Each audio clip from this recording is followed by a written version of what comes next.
Yes, we shall do a mute dance. Good evening, Ashok. Good evening, Malar, and how are you today?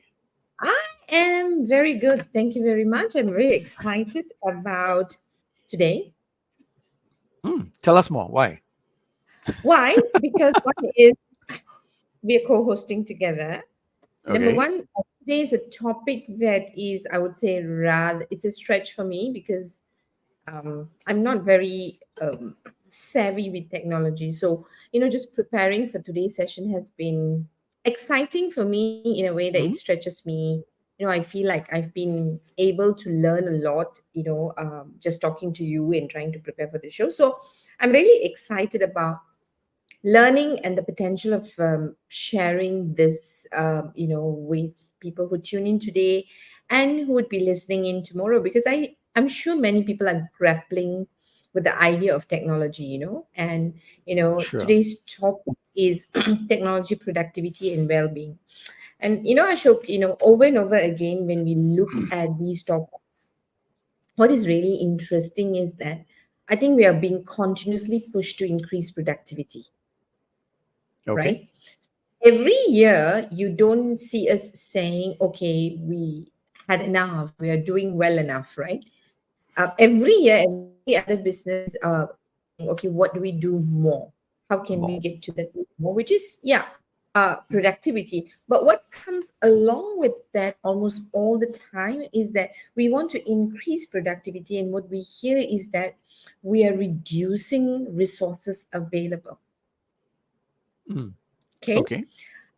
Yeah, so resources are being reduced, productivity needs to increase, and which is why I think technology is so important, so vital for us to embrace it, right?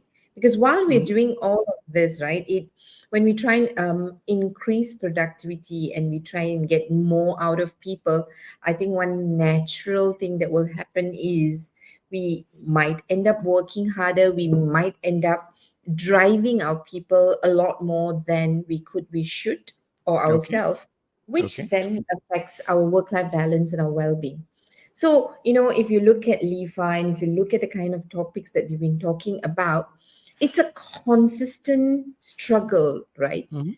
To optimize potential without burning them out, to increase productivity without increasing cost. So Mm. today, I think we're going to look at, how all this tree comes together. And of course, Ashok, that the reason we came up with this particular topic, you were the culprit because you you were sharing with us about hosting an event, and you said you saw a shift in trend. So tell us maybe a bit more about the shift you saw and how we got here. Okay, Ken, thank you very much, Muller. But before we start with that, I just want to welcome all our viewers who are logged in.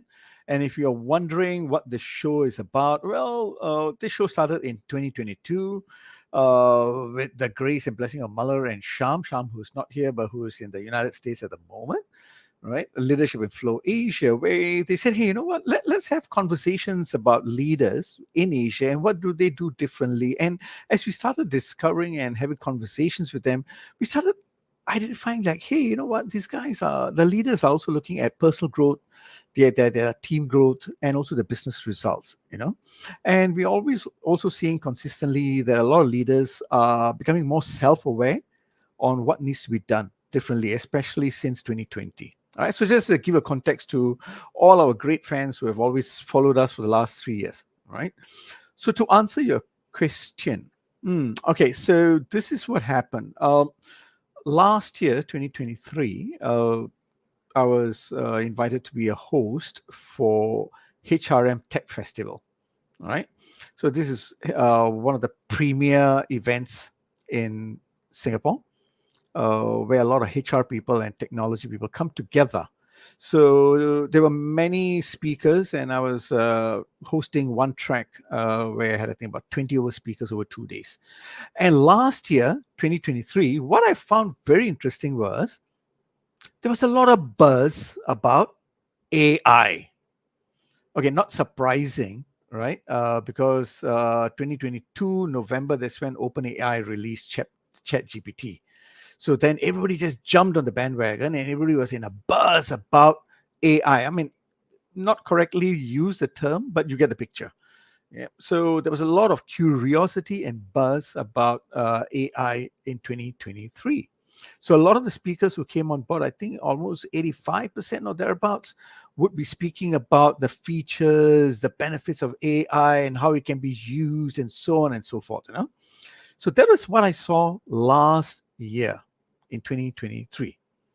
So a lot of focus was on machine. Now, fast forward to this year.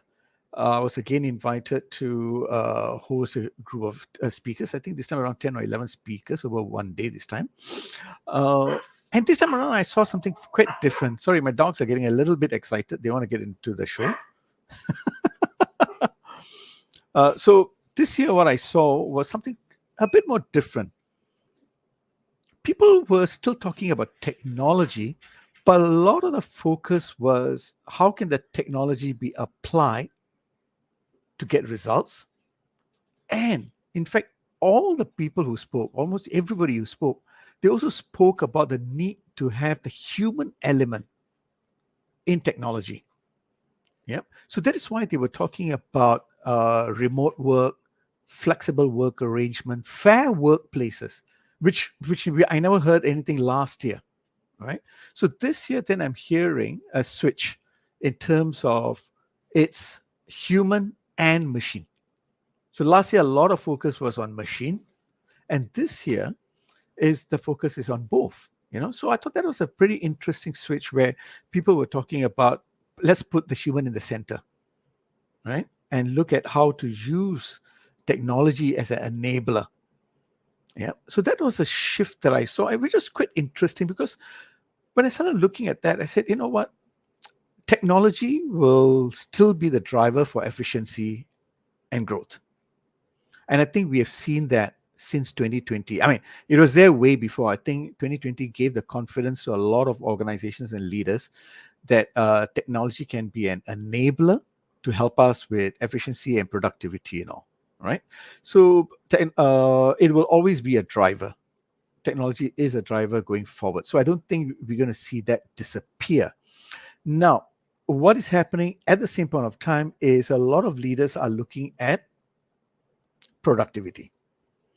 So as you rightfully put, my concern, just like yours, is the focus is on productivity and trying to use technology as a way of bringing in humans and maybe even scaring humans or so. And sometimes I feel that the productivity equation may need to be reviewed.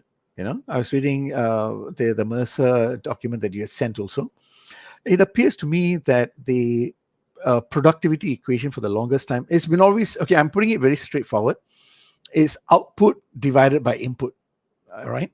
Productivity equation. But I think going forward, we may need to look at things a bit more differently. Because even in this year's session, I heard things like leadership skills are required in this new age also. So, and I'm also hearing things like we need to upskill or reskill our people. So if you look at productivity equation, I think we need to start looking at not just how many hours people put in. I think we need to start looking at what are the skills that is required. We may need to start looking at their well-being. What about their resilience? And yes, from a technology point of view, how do you then optimize AI into their workflows? That's also a conversation, but I don't think it's just about the number of hours people put in. I think we need to start looking at a few more factors. Yeah, so that was my takeaway in a nutshell. So this year I'm seeing more narratives and conversations about machine and human, right? And how do we now bring them both together to create more efficiency and productivity in that sense? At the same point of time, how do you create a fair workplace where you look after people? So that's what I'm seeing very different this year, which is a promising thing. Because last year was all about, oh my God, AI is coming, gloom and doom is going to replace our jobs, So a lot of those conversations was there last year, and people were just looking at machine and machine and machine, right? So I think it's a bit more moderated this year. So that's it's a very interesting narratives that I'm seeing this year. Yes, ma'am. You have thoughts also. Of course, of course. I because I mean we've been trying to crunch the Mercer report, right? And Yes. I think it's like, oh my gosh, mind blowing, because of the kind of the trends that we saw in the report, and it also gives us a lot of insight. But before we go on, right? I like the fact that you said, in the past it was all about more about, if not all about, technology, and the conversation seemed to be shifting to machine and man. Earlier it was more machine than man. And I think my take on that is very much, we are often curious about what we don't know, what we don't understand, and what we Nice. could feel intimidated or insecure by. So I think, if I remember our conversation last year, or even as we were preparing for LIFA last year, right? Hmm. Um, a lot of conversation was around then Chat GPT. We were Yep. just so intrigued and in some way fearful of Chat GPT, as to, we were talking about how people might lose jobs, feeling insecure, that fear. It was very fear driven, because it was something new and something we don't understand. But it Mm. is really nice, fast forward 12 months at least, because we've understood the possibility of, I mean, in this case we're just talking about Chat GPT, right? Yep. Not technology. It's just one of the generative AI that has helped us. But Mm. just understanding how it works has, number one, help us to recognize how it can make our lives and work life easier, right? So Yep. it has facilitated that, or increase our productivity, because we're spending less time with the assistance of ChatGPT. Now, while understanding, I think the fear has also faded away. Mm. Okay. Okay, Yes. Yes. and I think when the fear fades away,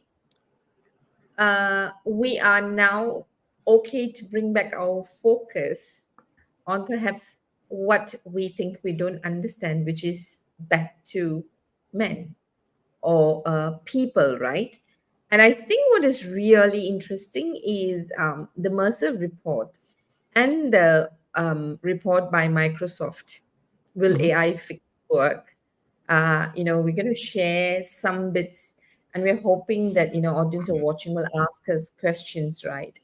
It's very interesting to make sense out of it now. And why is that conversation important for us today, in the next 45 minutes, is that we, as leaders, I think we need to ask ourselves, okay, if this is it, then how do we incorporate this in our day-to-day decision making, and how do we as leaders prepare ourselves, right? Okay.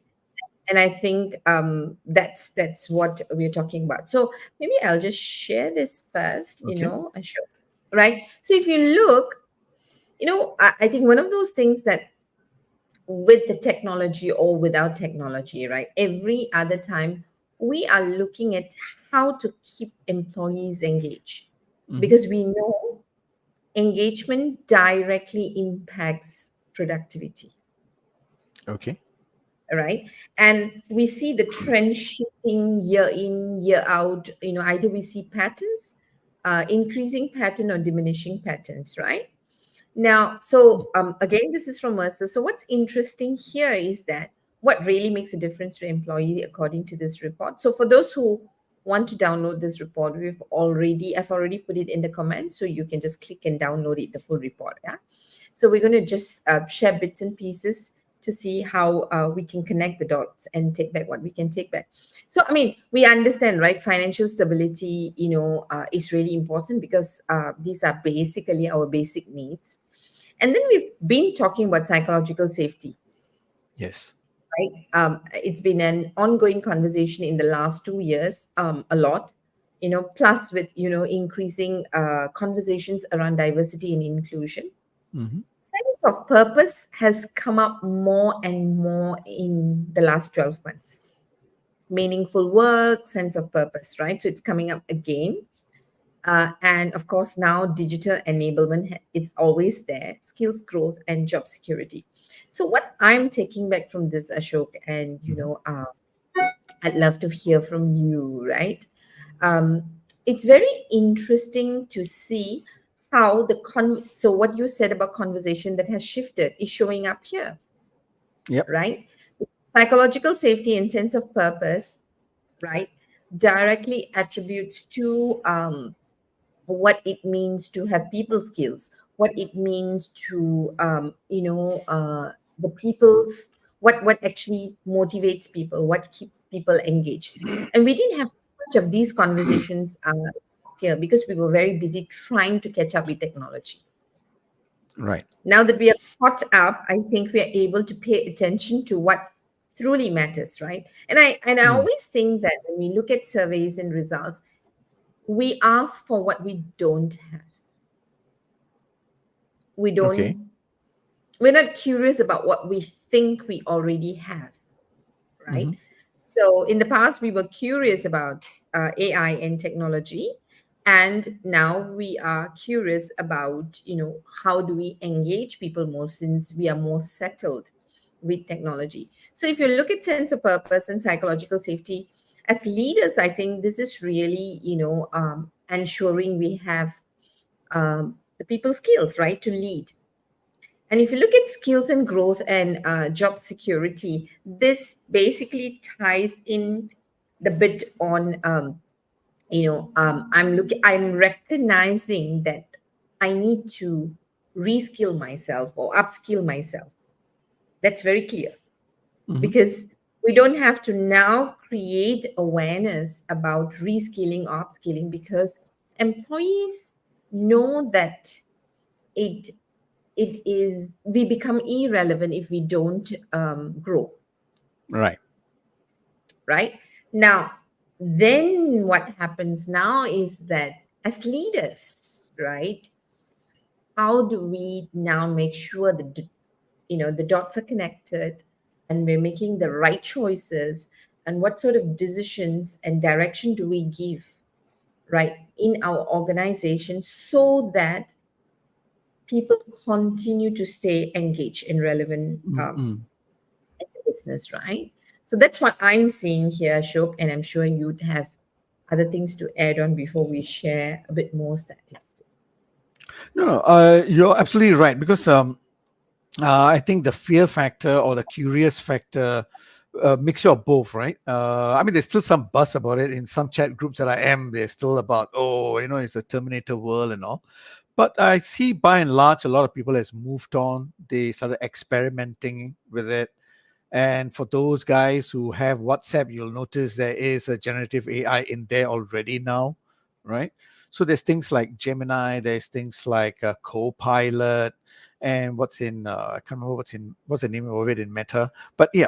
Essentially, it's made it available, and if you think about it, we are in the very early stages.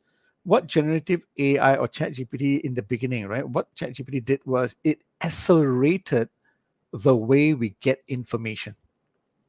So if you think about it, we were already searching for information. Remember Dr. Google? All right. A lot of doctors and lawyers used to get pissed off, and they still do, because everybody will go like, according to Google, according to Google. So I used to hear from doctors who used to tell me, yeah, you go and listen to Google then, don't come and see me. All right. So everybody was already searching for information. Now, what generative AI or ChatGPT has done is help accelerate the way that information is collated faster, right, and put together. Yep, and that's what it has done. So, I think for organizations, I'm not surprised that in this here, what really makes a difference to people, right, to employees, they say digital enablement. They're now saying, hey, you know what? Yes, I want to be efficient in my work.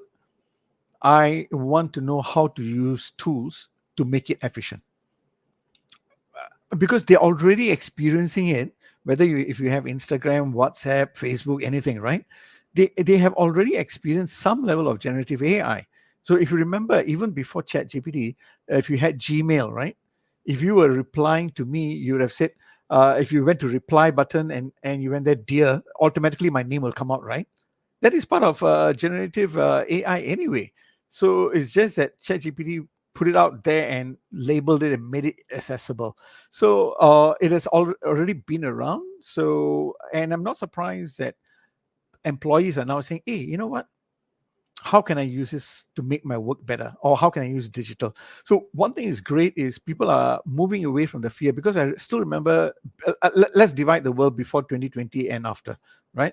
A lot of digital transformation, change management work prior to 2020. A lot of C-suite leaders were getting very tense and anxious because they said, oh, people are not adapting to change. They are resisting technology change, so on and so forth. But I think people have already come used to it. What they want to know is, how can this be user friendly now? How can this create better experience? How can this be a tool now, as opposed to being pushed down? So yes, I can see that. And again, for skills point of view, yes, I think people do realize that if I'm going to have more different type of tools, if I have more data, I definitely need different set of skills to start understanding data and these tools to make my work better. So I can understand that. And these are all very, very, very human needs, intrinsic needs, if I can say so. Even Mm. psychological safety. We want a safe place to work. So I'm happy to see that this is what people really want. And I think there's a lot of clue here, even regardless. Like it's not just for HR leaders, like what you mentioned, Mother. It's for people leaders, right? Mm. Managers who are leading people in that sense. Everybody needs to be aware about what really people want and how to help bridge what they want and what the business wants, because the business still wants revenue. Nothing wrong with that. They still want to be profitable, and I think that's important, right? You do not want your company to be going down and being in the red or going bankrupt. You want your company to do well too, right? So I think it's a mixture of how do we bring both together. So I'm Nice, very happy to see this. Yeah, I'm really, really happy to see this. nice, nice. Anyway, guess who's come on our show to say good morning from Toronto? Toronto. The prime minister, Sham. Is it? Is it Sham? Of course, Sham. Sham, for some reason, you're blacklisted from the comment. I don't know why. So we're not able to show. Yes, Sham is watching us from Toronto. Hi, Sham. And she's welcoming everyone to this week's show. Thank you, Sham. Thanks for joining us. Hope you are enjoying yourself. Well, Sham is in Toronto for ATD, right? And she will be bringing back a lot of wisdom from that part of the world to see, where else we can take the show. Anyway, coming back, yes, you want to say something? No, I just got an idea because I think I think I'm hearing her. Her mind is saying, "Oh yes, I want to share in the next show my Yes. experience in Toronto." Okay, thank you, Sham. Okay, I think you're really going to get us into trouble, but let's move on because, right? So some figures here for us Hmm, to actually, look at and, I would say even there you crunch, go. right? Yeah. Right. So if you look again, this is from Mercer Global Trends 2024. You can download this. I've put in the link in the comments, right? So if you look here, what is really interesting is this, right? Now, if we are looking at increasing productivity, right? What would move the needle? Mm, So the top priority actually goes to employee upskilling and reskilling. there you go. Because with our current skills, we're not going to increase our resources from an employee perspective, right? Mm, So, what do we need to do? We know we want to use the same resources to do more, which means we need new skills, right? But what is also interesting, what comes immediately after that is well being, nice. right? And of course, after that, how to do work, Mm, and all of that. So I think this already shows where our attention is going to be, which is, reskilling, upskilling employees, as well as, looking after the well-being of our employees. So If you look at productivity on one hand, you're looking at well-being on the other hand, and the enabler is going to be technology, is what I see, right? But Nice. having said that, now if you see figure six, it talks about what are the biggest drains on employee productivity. So on one hand, you want employees to be productive. Hmm. On the other hand, we are saying, hey, our employees are also being drained. So what is draining our employees? Too much of busy work, tasks that don't add value. So this is where I think, we need to relook at direction that needs to be provided, right? As to, okay, how do we now know what is important? Because we have a million things that we need to do, right? Again, and I'm going to show after this some data from Microsoft as well.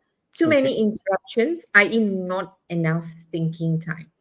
So, how do I creatively, innovatively think and problem solve if I'm just so task oriented? Not only I'm task oriented, but this task that is taking up my time may not Hmm. be adding value to the business, i.e., irrelevant, Right. right? So how am I going to do that, right? Again, ineffective organization structure. So if we look at organization, from a typical organization, I mean, in the last couple of years, we've gone a lot into matrix organization. With pandemic, we've also gone into being highly autonomous, silo Okay. mentality. So what worked in the past is not working now anymore, right? Workload that's too high, unsustainable. Again, I think over and over again, we've been looking at, especially Malaysia, Singapore, right? Hmm. Workload has increased Yep. for employees, right? Stress has increased, definitely will affect ill-being, right? Or Mm. well-being. Not being able to find the right information. If I'm coping with just task, when do I upskill and reskill myself? Because I'm busy attending too many meetings, too much of change. Again, direction and feedback is lacking, right? Inability to work when and where I work best. I think this is where we are looking at, I suppose, flexible working hours, working from home, right? Being Yep. asked to learn and use new technology. Mm. So, and lack of trust and autonomy. But if you look at trust and autonomy, is like really lagging behind. It's only 13%. So I think the figure six clearly tells us the struggles, which is Mm. why leadership plays a very important role. So, on one hand, technology can enable us, but it needs to be the right technology. But how am I going to learn, reskill, upskill myself, and be relevant if I can't even complete my task? So, it's a chicken and egg story, right? Mm. Mm. Which one comes first? Right. Right.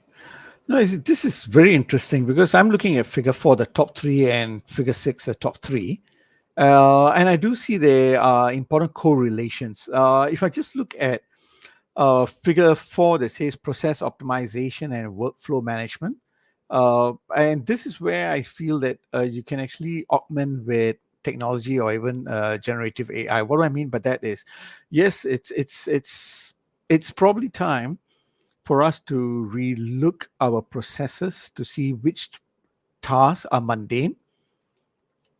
It's not adding value to in terms of generating a lot of thinking or where we can make decisions.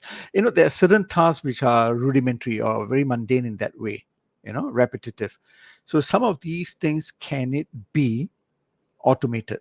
Can it can it be digitalized in its own way? Can generative AI help in that area?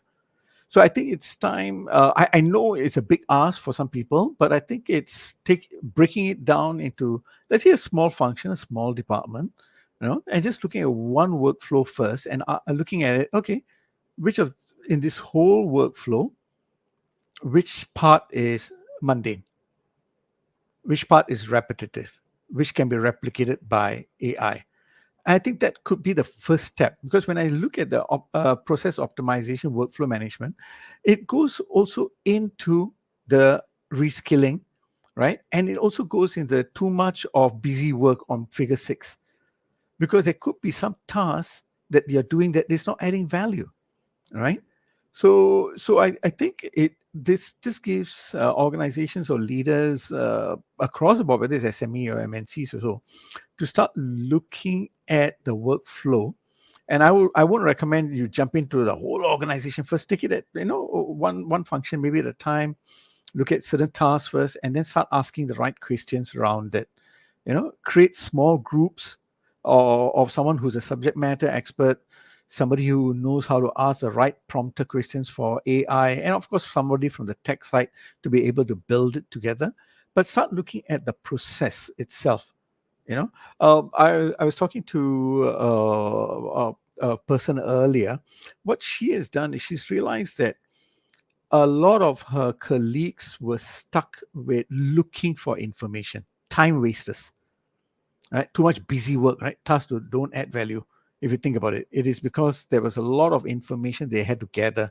So they started looking at, okay, how can I streamline the process where the information can be easily accessed with the right links and all that? So these are the things that I think at each department, at each function, they can start looking into, which are the mundane work, and start looking at optimizing it. So you can see how in figure 4, the third point, it also is closely related to the biggest drains on employee productivity.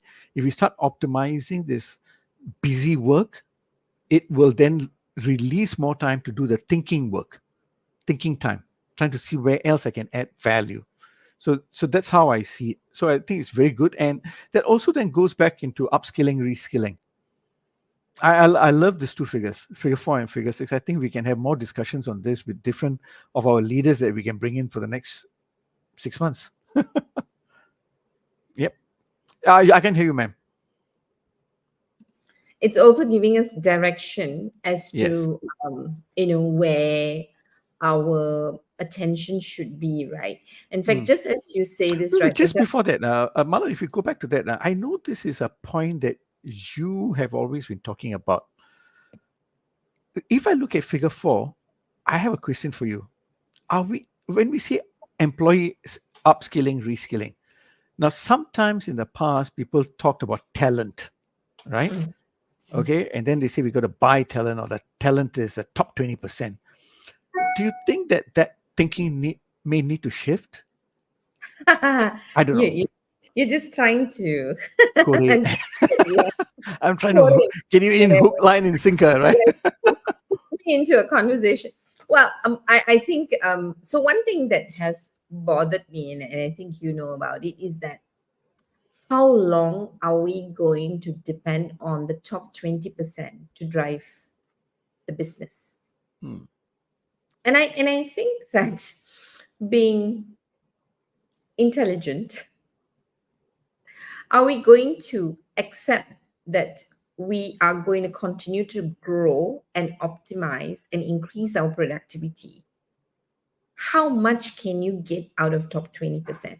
So what Okay. has often bothered me is this, right? If you say top 20% is talent, now how did they become talent, right? So, Hmm. and I if you look at the any organization and we're taking a number of top 20%, how do we identify talent? Because they are the right fit, right? So they are the right fit. That means they have got the right attitude and skills that is relevant Okay. for the role. Okay, which, and of course, they're in flow states, I suppose, because their productivity is a lot more compared to the next average group, right? Now, so if you look at the next, when we talk about talent development, or we have programs for what we call high potentials, Hmm. right? So whenever organizations are talking to us, we keep reskilling and upskilling the top 20%. Yes. What are we doing about the next 20? Let's just talk about the next 20. Perfect. Because as long as we don't fill the pipeline, as long as we don't work on all of these people, and I think that's why leaders are required, isn't it? Because our job now because the top 20 is highly engaged and Mm. in a flow state, which is why their productivity is they're driving the business in many ways, right? But I don't think we should give up on that, because when we talk about if they're not talent, right, Ashok, Hmm. why do we employ them? So Right. I can understand that, when we attract, we don't get a perfect fit. And that's really because we're trying to fit a person into a role, right? Yeah. And we have seen misfits. We have seen how someone can be good at something else, but just because it does not fit the job description, we don't do anything else. So if Mm. we are looking at, being agile, I think as leaders need to perhaps be agile. HR needs to perhaps be agile. People managers need to be agile with all of this, right? Because we know what we've been doing in the last 2 3 decades doesn't work anymore, right? Right. So that I really think that needs to shift. So employee upskilling or reskilling, let's not just target the top 20%, but we need to look at how upskilling, reskilling, and re-looking at their fit and making the changes that is required, right, to bring the best out of them, Mm. right? Until that happens, we are going to be continuously working with only the top 20, and that's how much we can grow anyway, right? And I think that's why burnout is showing up, right? Yes. So burnout is showing up because we overwork our great employees, number one, whereas the rest of the people are going to keep busy, Mm. not knowing how to add value or do the kind of work that adds value and to stay relevant, right? So and I don't see, I hardly hear any conversation around talent.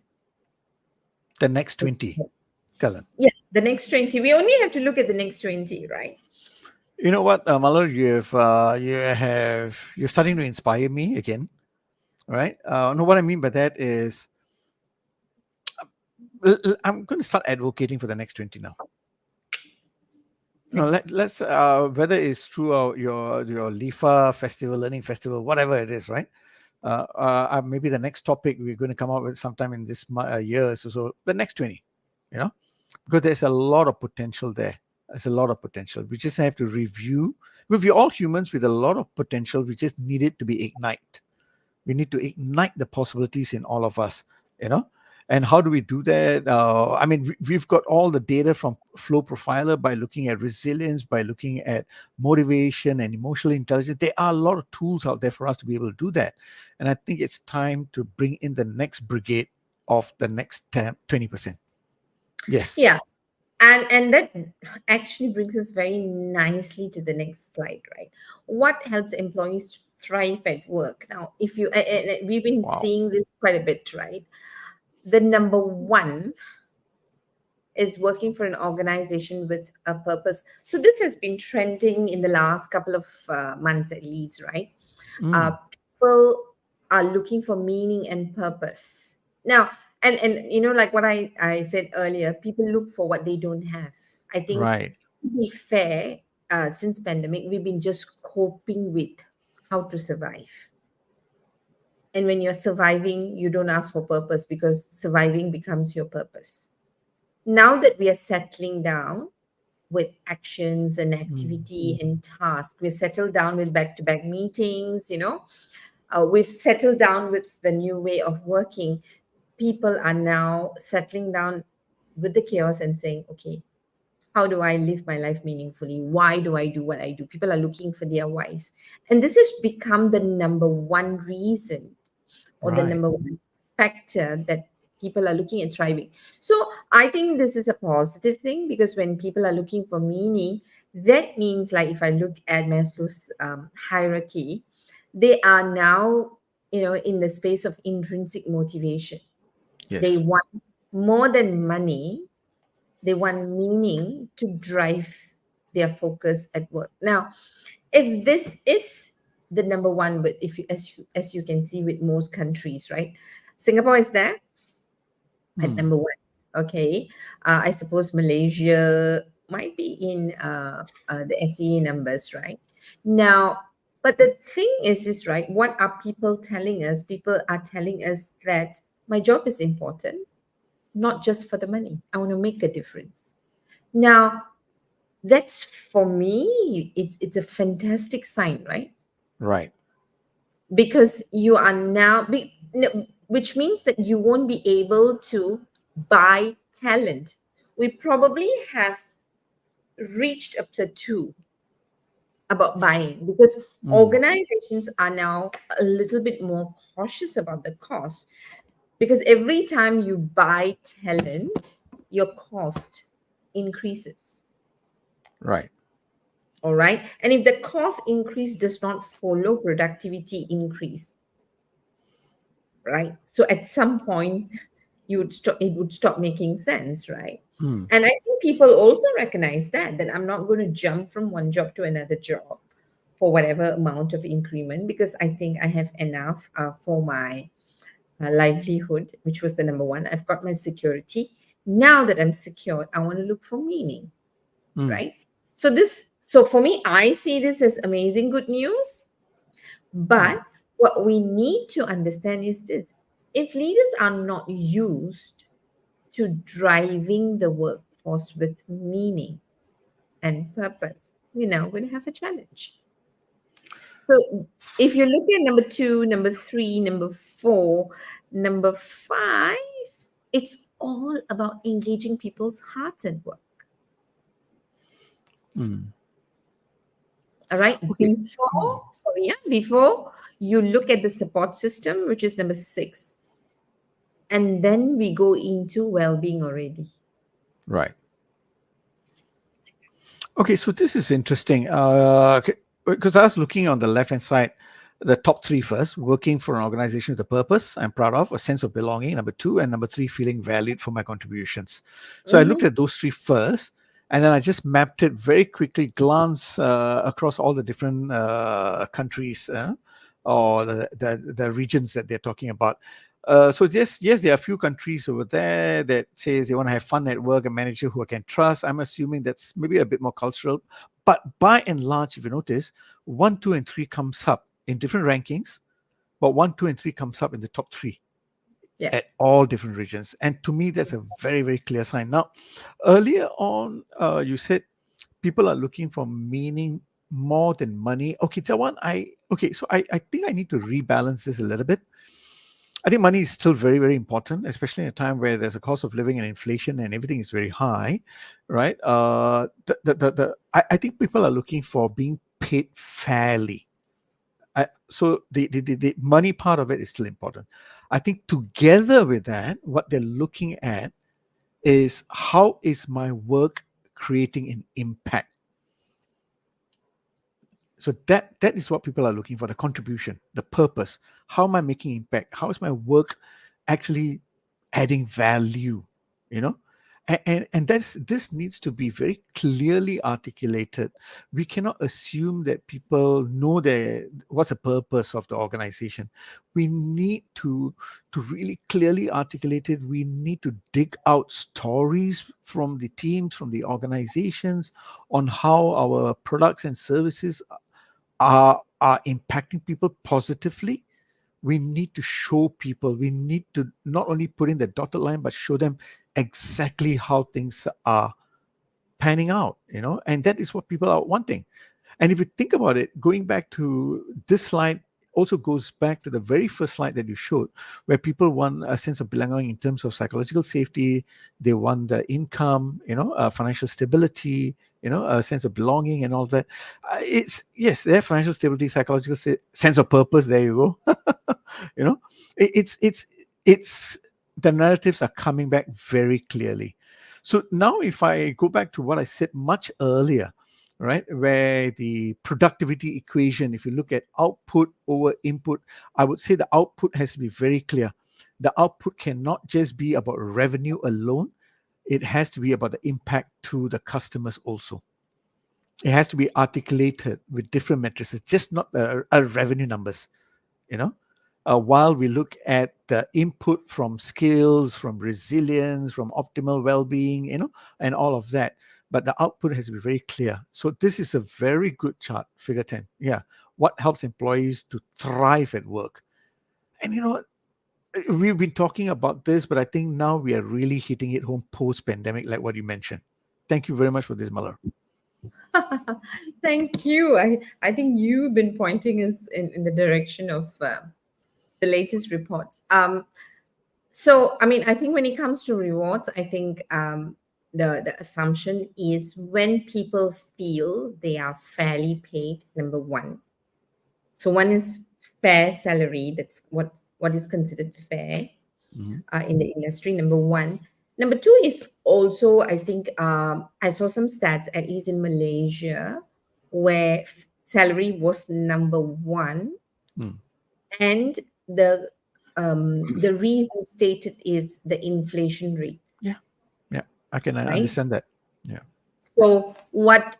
So I think that's beyond salary. So if I'm able to meet my living standards, for example, then and that's survival, right? Because if I can't pay my Mm. bills, then I can't survive, right? So that's the first part. And but if you look at from number one to number 14, is I've got the job now, and I think it pays me fairly, which is why I'm in the job. Otherwise, I'm going to look for another job Yeah. until I'm able to, meet my obligations, right? But after that, the first thing that becomes important is purpose.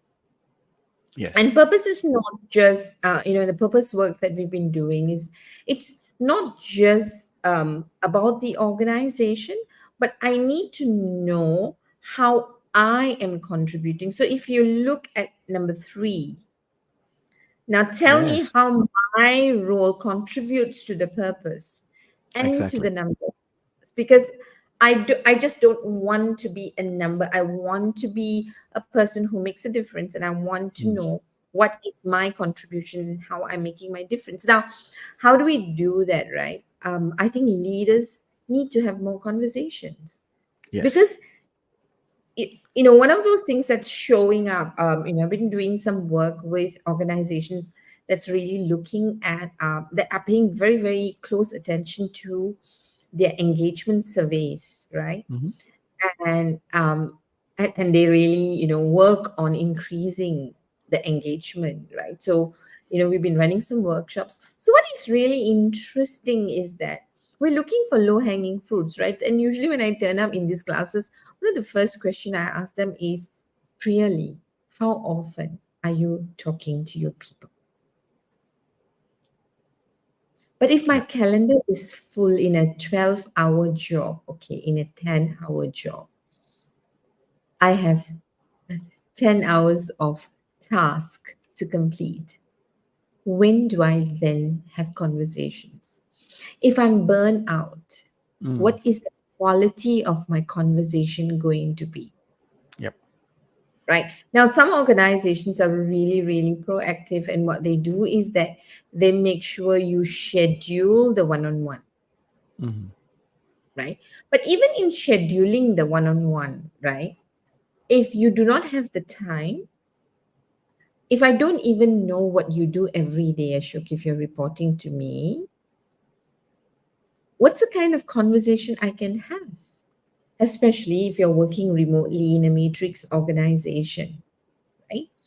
And Mm. if you look now, there's also a lot of people who work in different parts of the world. So I could be working in Malaysia and I'm reporting to someone in the European countries, right? Yep. And now in Europe, now what happens is my boss doesn't even know my daily challenges. That's right. So how do you then feel like you're valued? Mm. If you had a rough day, how does my manager or my people manager in Europe understand my challenges, my difficulty to appreciate me? So a lot of employees need to figure out how to motivate themselves, Right. right? And these are things that we're not looking at, right? We look at, what we do is we jump at with excitement about, oh, now we can get employees across the globe, right? That's right. Yeah, that's true. But we don't look at, how, what is the impact of it with where engagement is concerned. Hmm. And I think what's showing up, the task alone is not enough for people to thrive. People need the task and the relationship. The whole idea of leadership is that you want to get your optimal results Yeah. through your talent, which is your best people. And I think it's showing up a bit louder this year with this trends is what I see. Good. You know what?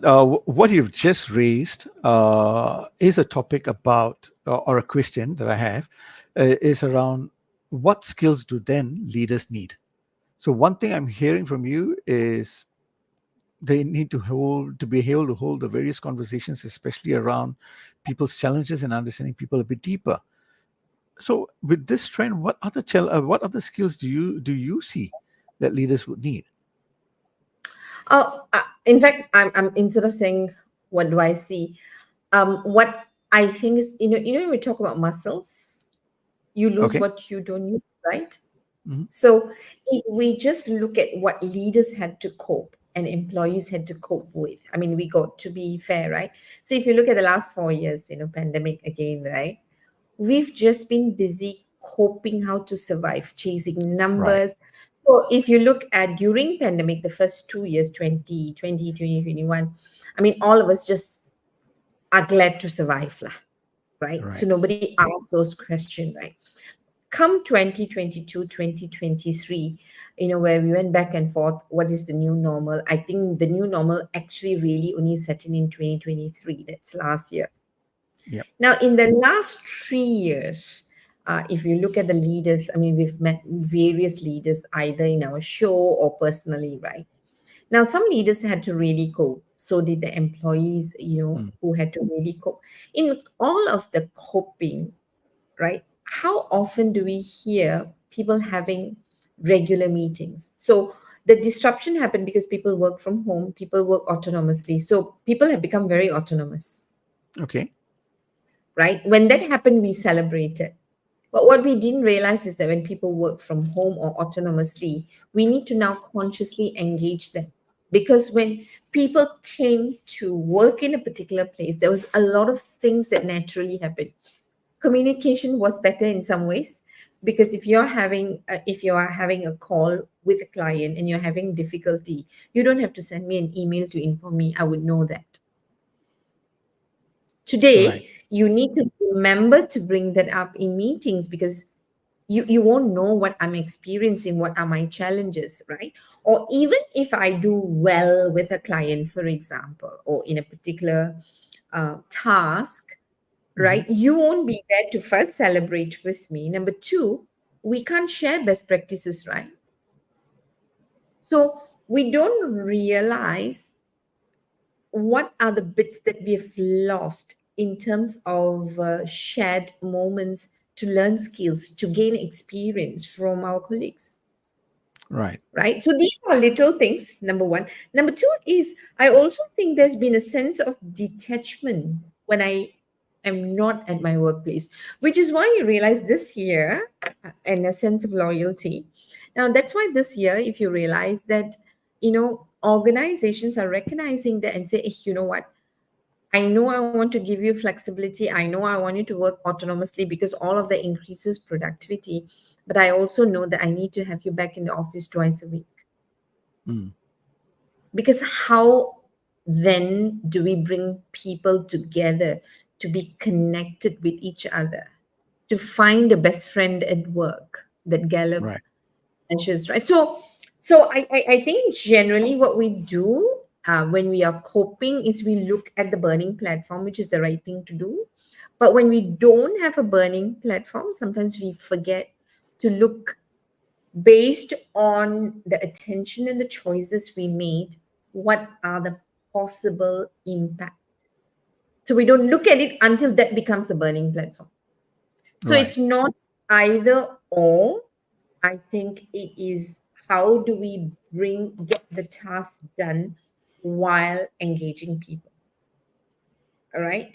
So, Mm. and I think we probably, my suspicion is a lot of leaders have built their muscles around technology, around managing change, Yeah. around deploying, resources differently, right? Learning how to manage people whom you don't see.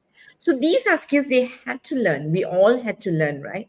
But while doing that, we probably have weakened the muscles that we were good at, hopefully, right? So hopefully, because it all depends. So the managers and the leaders, I'm using the word interchangeably, who Okay. were people oriented, actually continue to do that during pandemic, right?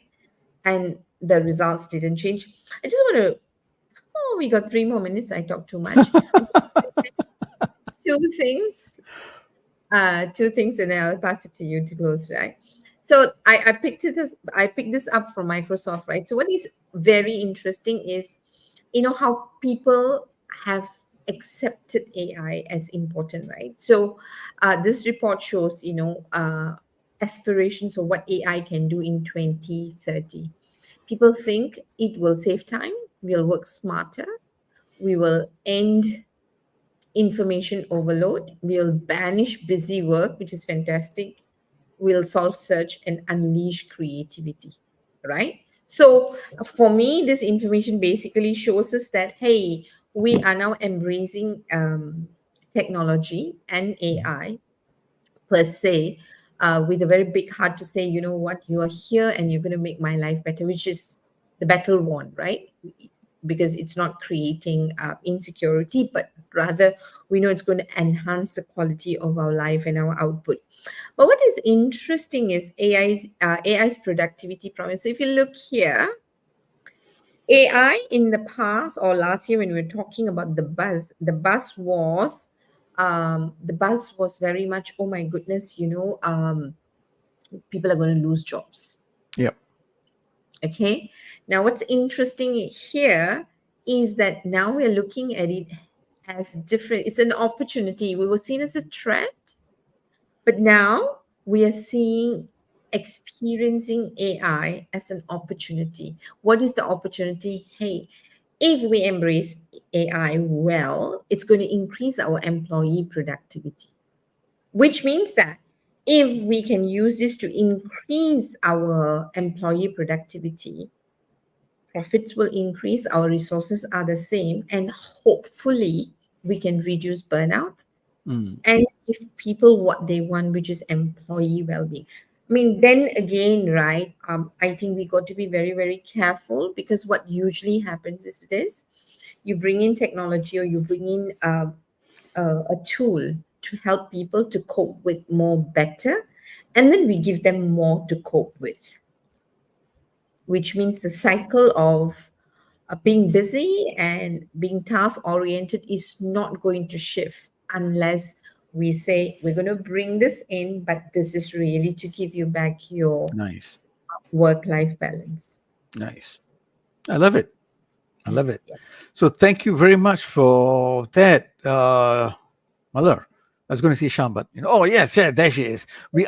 Sham says we underestimate our abilities to adapt to be resilient. Thank you, Sham from Toronto.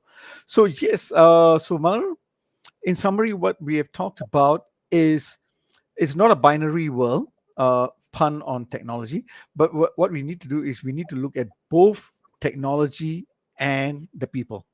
We got to look at technology as the enabler, and when we talk about people, we got to find ways to empower them. And the ways to empower them is also to give them a sense of purpose, to value their contribution, to provide them the right skills, and for leaders to be able to connect both technology and people together with right conversations, so to help them thrive in their work and perform at the optimal level. Thank you very much for that, Muller. Brilliant summary. I like the way you're thanking me as if, I put all of this. I'm so used to thanking our guests. Yeah, yeah, yeah, yeah. So yes, but I think it's like what I said, like this is an exciting space for us to It is. have It this, is.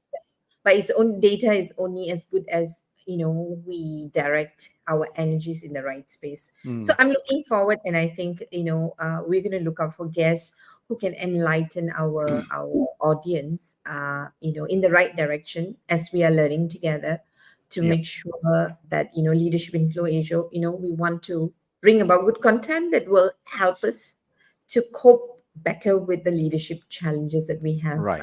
in our own spaces. With that, thank you for those who have joined us Joined and in, who watched and us that's right. later. And just before we part, I've got one last question for all the leaders to think about. Are employee well-being and health on your scorecards? Goodbye. Thank you. With that, this is Mallory saying goodbye from Kuala Lumpur And bye-bye from Singapore. and also Toronto. Bye. And Toronto too. Yes, yes, yes.